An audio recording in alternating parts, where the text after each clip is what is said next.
Happy घटस्थापना. आजचा पहिली माळ आहे आणि आजचा रंग आहे पांढरा आणि म्हणून आपण देवीच्या नैवेद्यासाठी आज खीर बनवणार आहे पांढऱ्या कलरची.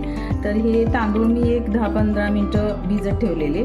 ते आता हे तांदूळ आहेत हे आपण कढईमध्ये तूप घातलेलं आहे आणि ह्या तुपावरती थोडेसे आपण भाजून घेणार आहे. अशा प्रकारे तुपावरती हे तांदूळ भाजून घेऊया.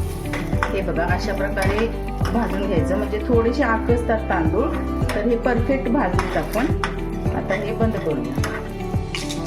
आता याच्यामध्ये खिरीसाठी मी दूध गरम केलं आहे. तर ह्या गरम केलेल्या दुधामध्ये आपण हे तांदूळ टाकणार आहोत.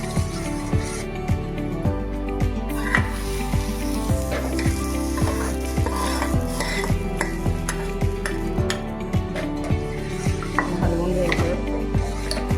त्याच्यामध्ये आपण एक 5-7 चमचे साखर घालणार आहे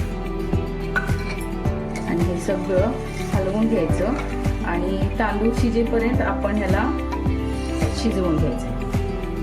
व्हाईट कलरची खीर करायची म्हणून मी बदाम पण भिजत घातले होते आणि त्याच्या साली काढून कट करून घेतले. तर यामध्ये आपण हे बदामाचे पीस पण घालूया. आता आपली खीर झालेली आहे. थोडीशी वेलची पावडर घालूया आपण. आता प्रसाद आहे त्यामुळे मीठ नाही घातलेलं, पण एरवी तुम्ही थोडंसं घालू शकता. आता आपण हे काढून घेऊ.